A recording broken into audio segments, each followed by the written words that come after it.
Perfect. Today we are hold on. It is great to be back. I took a couple of weeks off. I'm back and I have a lot of videos for you.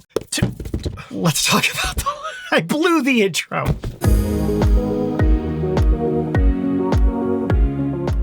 Hi everyone and welcome to Pal to Tech. This is the Viltrox 35mm f1.7 autofocus lens. It was actually released in December of 2024, but I have been using it and testing it out since that time. I think this is one of the best value lenses you can get for your Fujifilm camera. Viltrox did send this lens to the studio so that I could take a look at it and tell you what I think. This is not a sponsored video. Viltrox was not involved whatsoever in its production. They were not allowed to see this video until right now when it's been published for all of you. That being said, I also want to mention something else. A few years ago, Viltrox sent a New Year's gift to all of their contacts, members of the media. I was on that list, and one of the items that Viltrox sent out to everyone was this decorative camera right here. Now, I have had it in my studio background ever since, for one reason only. I like how it looks. So does that mean that my review of this lens is biased?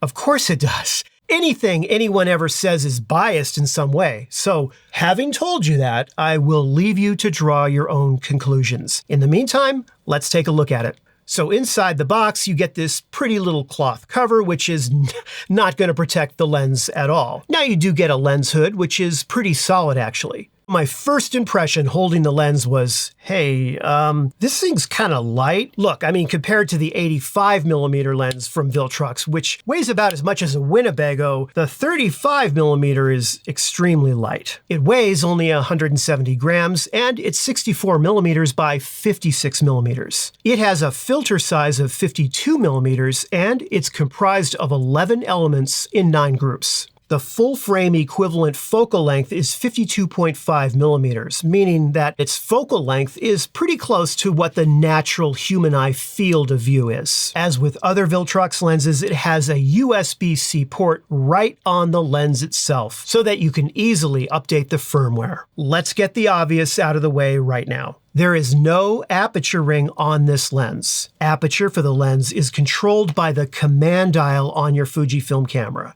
There are 9 rounded aperture blades on the lens, and you have a maximum aperture of f1.7 going all the way down to a minimum of f16. The minimum focus distance on the lens is 33 centimeters, and the autofocus system uses an internal stepper motor. The manual focus ring on the lens is non-linear. Now, if I had to nitpick about something ergonomically, it would be the focus ring. I mean, it turns fine, but you do notice the price point when rotating the focus ring. It just doesn't have that pro, smooth, kind of luxury type turn that other Viltrox lenses have. Now, for me, that was not a deal breaker because I almost exclusively use this lens with autofocus enabled. While I do think this is one of the better, if not the best, travel lenses from Viltrox, you do need to be aware that there is no weather sealing on it. Let's take a look at what the price of this lens gives you in image quality. I found the color rendering from this lens to be very accurate and spot on. But let's take a look now at what you can do with this lens that you can't quite do with this Fujifilm 35mm f2.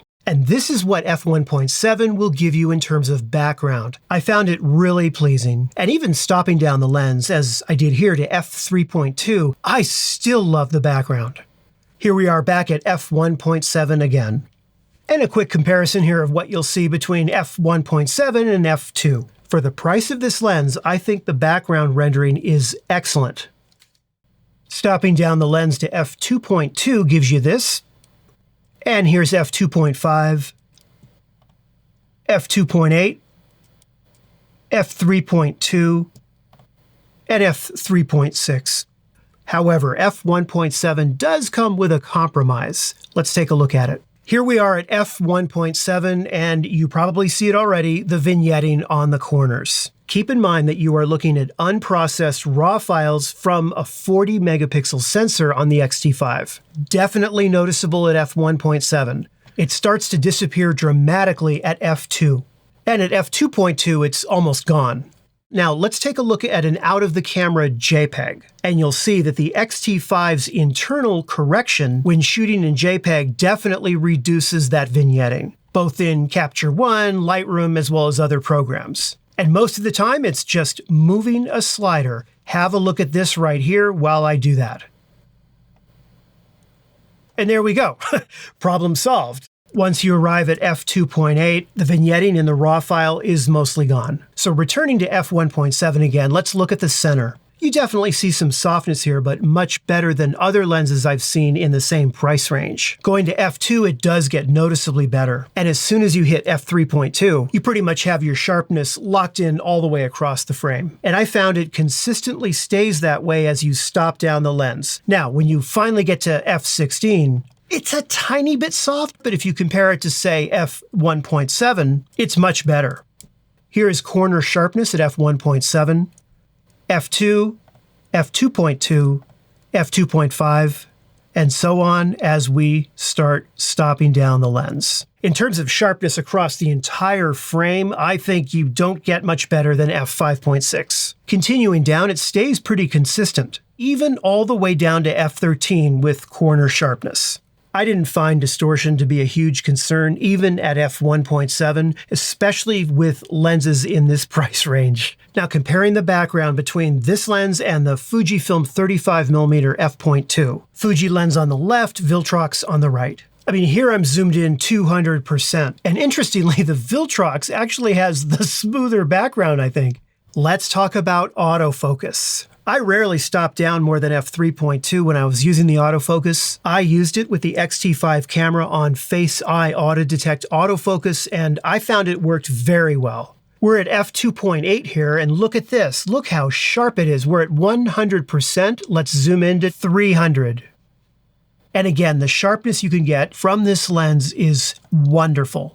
The lens does have full electrical contact points right here, so it fully communicates with the camera and has its autofocus fully integrated with the Fujifilm system. And that transfers all of the applicable EXIF data and supports Fujifilm's Face Eye Auto Detect if that's available on your camera model. And even using regular zone autofocus, it would hit moving subjects, such as here. A fast-moving subject with a chainsaw, the lens was able to catch the face with no problem. And in a scene like this, where the background is, pretty much as busy as the subject, the lens was able to nail the right plane of focus. Now, was it perfect? No. Trying to get this subject right here, it bounced all over the place, everywhere except the subject. So the first shot, no. Second shot, no.